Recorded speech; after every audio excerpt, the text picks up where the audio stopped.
Good morning students. बेटा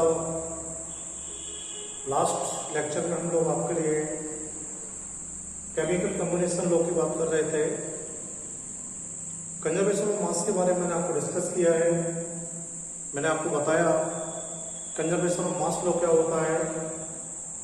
आज एक नई कंसेप्ट आपको स्टडी कराएंगे और वो कंसेप्ट होगा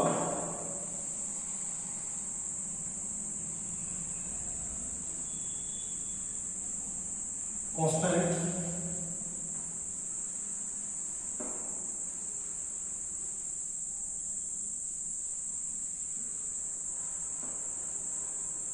प्रोपोर्शनल।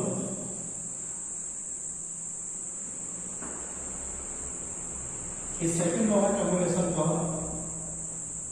जिसके बारे में आपसे बात करूंगा और हम इसे कांस्टेंट प्रोपोर्शनल लॉ भी कहते हैं।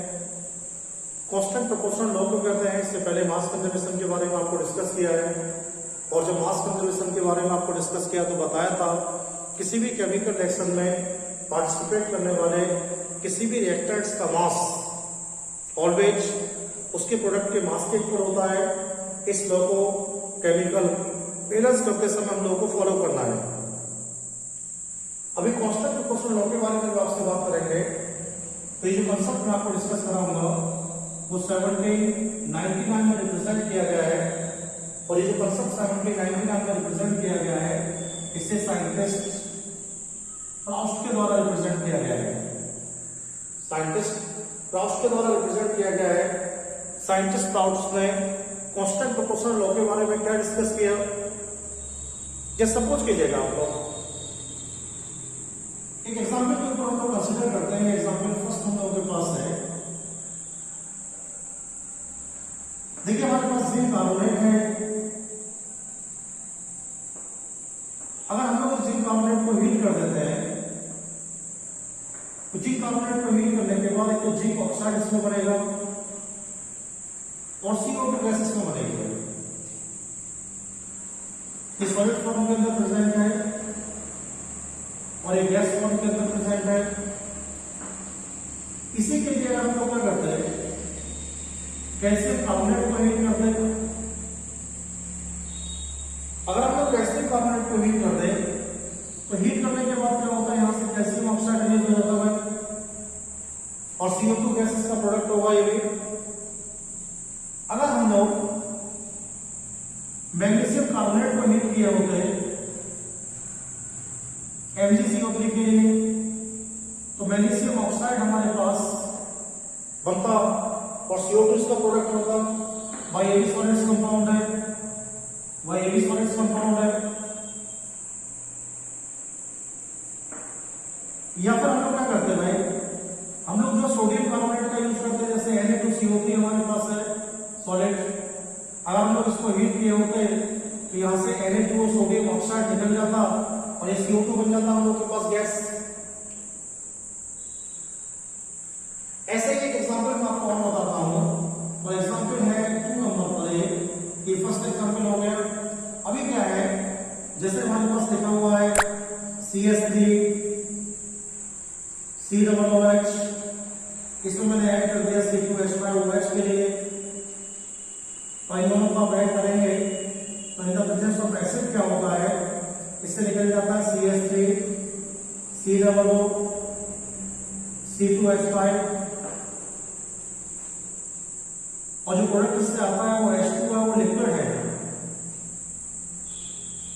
अभी हम लोग क्या कर सकते हैं, अभी हम लोगों ने इस प्रोडक्ट को और बनाया है तो इस बार जब मैंने इसे बनाया है तो C2H5OH में मैंने HI को ऐड कर दिया है तो इससे क्या निकल गया है C2H5 I निकल गया है और ये प्रोडक्ट आ गया है H2। देखिए 2 प्रोसेस मैंने आपको रिप्रेजेंट किए हैं। इन दोनों प्रोसेस में क्या मैं कहना चाह रहा हूं आप लोगों से, पहले आप ये बात समझ लीजिएगा भाई। देखिए पहले एग्जांपल में मैंने CO2 का फॉर्मेशन किया है और CO2 का फॉर्मेशन मैंने 4 रिसोर्सेज से किया है। एक तो CO2 बनाने के लिए मैंने जिंक कार्बोनेट का यूज किया है, एक CO2 बनाने के लिए मैंने मैग्नीशियम कार्बोनेट का यूज किया है, एक CO2 बनाने के लिए मैंने कैल्शियम कार्बोनेट का यूज किया है और एक CO2 बनाने के लिए मैंने सोडियम कार्बोनेट का यूज किया है। सोडियम कार्बोनेट को जब हीट किया गया है तो उससे भी प्रोडक्ट CO2 आया है। कैल्शियम कार्बोनेट को जब हीट किया है तो उससे भी प्रोडक्ट CO2 आया है।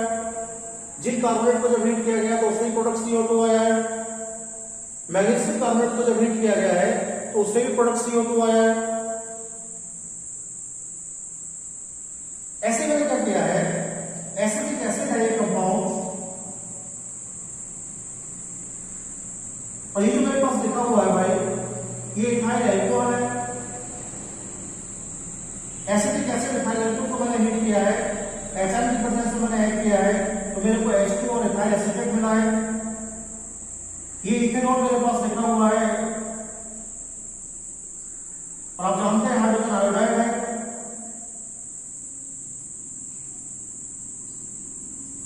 इन दोनों को जो मैंने ऐड किया तो मेरे को वाटर आया है। देखिए जो CO2 मैंने 4 मेथड से बनाया है उसमें कार्बन की जो मास वैल्यू है वो 12 है और ऑक्सीजन की जो मास वैल्यू है वो 32 है।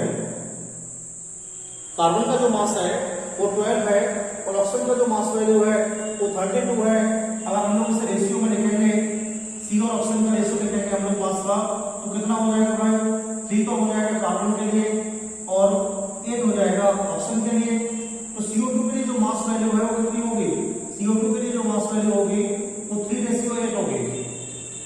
3:8 होगी। अगर हम लोग इस बात को H2 में स्टडी करते हैं तो H2 हम लोग कैसे स्टडी कर पाएंगे भाई इस बात के लिए? अगर हम लोग इस बात को H2 में स्टडी करते हैं तो हाइड्रोजन का मास वैल्यू तो 2 होता है H2O के अंदर और ऑक्सीजन का जो मास वैल्यू कितना होता है भाई? 18 होता है, 16। तो कितना हो जाएगा आपका? 1:8 हो जाएगा, 1:8 हो जाएगा। तो प्रॉस्ट ने क्या कहा? इस सब एनालिसिस के बाद प्रॉस्ट ने कहा कि किसी भी कंपाउंड का फॉर्मेशन आप चाहे कितने भी टाइप से करें, किसी भी कंपाउंड्स का फॉर्मेशन किसी भी केमिकल प्रोसेस के द्वारा आप चाहे कितने भी टाइप से करें, लेकिन उस कंपाउंड्स के अंदर प्रेजेंट एलिमेंट्स का जो मास वैल्यू होता है वो ऑलवेज कांस्टेंट रहता है। एलिमेंट्स का जो मास वैल्यू होता है वो ऑलवेज कांस्टेंट रहता है। इसलिए हम लोग इसे क्या बोलते हैं? कांस्टेंट प्रोपोर्शनल लॉ कहते हैं। हम लोग कांस्टेंट प्रोपोर्शनल लॉ कहते हैं। आज के बाद कोई व्यक्ति अगर आपसे पूछेगा कांस्टेंट प्रोपोर्शनल लॉ क्या होता है तो बेटे आपको यही बताना है, किसी भी कंपाउंड का फॉर्मेशन चाहे तो एक मेथड से किया जाए या फिर डिफरेंट मेथड से किया जाए, उस कंपाउंड्स के फॉर्मेशन का एलिमेंट्स के मास रेशियो पर कोई भी इफेक्ट नहीं पड़ता है। कंपाउंड्स के एलिमेंट्स के मास रेशियो पर कोई इफेक्ट नहीं पड़ता है। कंपाउंड्स का elements mass ratio always constant होता है, इसलिए हम लोग इसे कांस्टेंट प्रोपोर्शनल लॉ कहते हैं। समझ में आ गया आप लोगों को भाई? तो ये ध्यान रखना आपके लिए, कंपाउंड चाहे कैसे ही बना हो, एलिमेंट्स का जो मास है वो ऑलवेज क्या रहता है? अनचेंज रहता है। क्या रहता है? अनचेंज रहता है। CO2 का फॉर्मेशन करके मैंने दिखाया, जिसमें मैंने बताया इसका जो मास रेशियो वो 3:8 है। H2O का मैंने फॉर्मेशन करके दिखाया और मैंने आपको बताया कि इसका जो मास रेशियो है वो 1:8 है। देखिए थर्ड कंसेप्ट आपको डिस्कस करते हैं।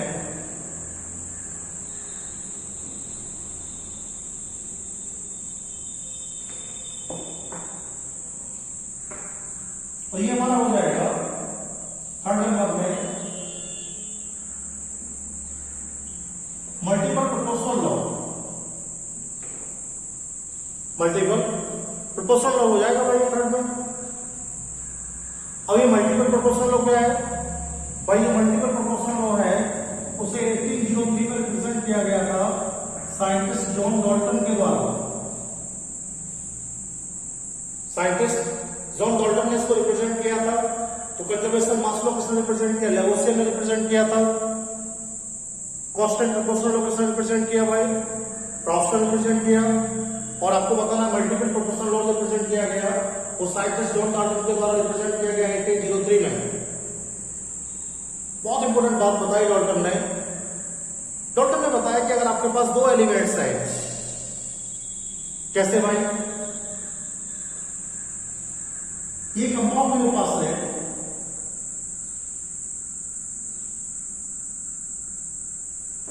एक कंपाउंड तो मेरे पास इसमें CO है और दूसरा कंपाउंड मेरे पास CO2 है। इसमें क्या है, एलिमेंट्स X यानी पहला एलिमेंट्स दोनों में कार्बन है,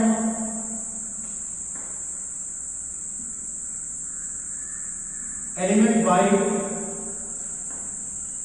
दोनों में ऑक्सीजन लगा हुआ है,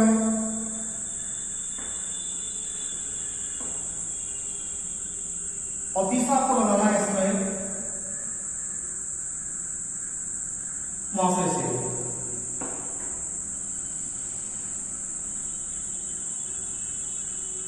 एलिमेंट्स XY से मैंने मिलाकर CO बनाया है और एलिमेंट्स XY से मिलाकर मैंने CO2 बनाया है। देखिए पहले वाले कंपाउंड की जो मास वैल्यू है वो इसमें भी 12 है, इसमें भी 12 है। दूसरे वाले कंपाउंड्स की जो मास वैल्यू है यहाँ पर 16 है और यहाँ पर क्या हो गई है, 32 हो गई है। तो डाल्टन ने अपने स्टेटमेंट में क्या बोला, डाल्टन ने अपने स्टेटमेंट में बोला अगर आपके पास दो एलिमेंट्स हैं, अगर आपके पास दो एलिमेंट्स है भाई, तो हम लोग क्या करेंगे, उन दोनों एलिमेंट्स में से एक के तो मास को हम लोग कांस्टेंट कर देंगे। जैसे फर्स्ट वाले एलिमेंट्स कार्बन का मास मैंने कांस्टेंट कर दिया है, इसमें भी 12 है और इसमें भी 12 है, और एक को कांस्टेंट करने के बाद दूसरे एलिमेंट्स के चेंज मास को सिलेक्ट करेंगे।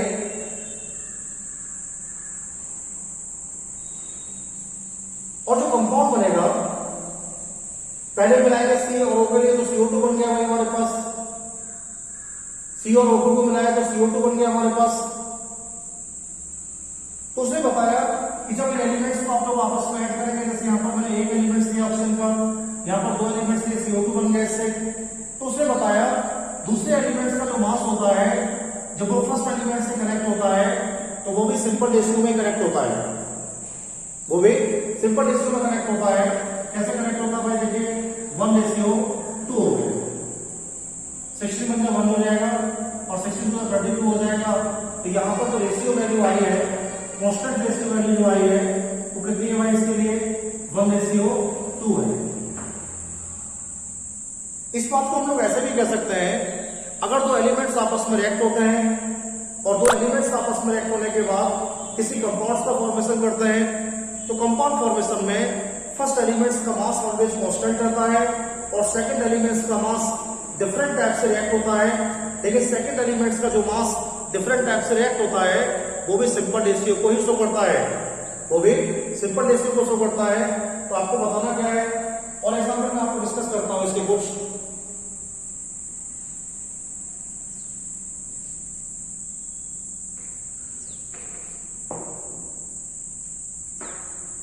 जैसे हमारे पास ये एलिमेंट्स X है,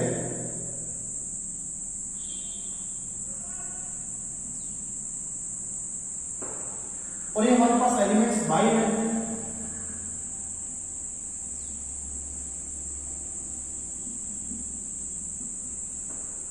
और ये जो हमारे पास है वो कंपाउंड है,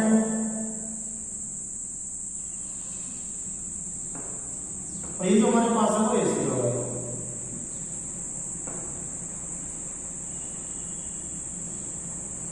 एलिमेंट्स X जो हमारे पास है वो नाइट्रोजन लिया है मैंने, ये नाइट्रोजन मेरे पास है, यहाँ पर 2 नाइट्रोजन मैंने यूज किए हैं, यहाँ पर 1 यूज किया है, यहाँ पर 2 किए मैंने। और एलिमेंट्स Y जो मैंने लिया है, पहले वाले में मैंने एक ऑक्सीजन लिया है, दूसरे वाले में एक ऑक्सीजन लिया है, फिर इसमें मैंने 3 ऑक्सीजन ले लिए हैं। तो यहाँ पर जो मास वैल्यू कितनी है भाई, 28 हो जाएगी नाइट्रोजन के लिए, यहाँ पर 40 लेने वाले हैं, यहाँ पर भाई 28 हो जाएगी।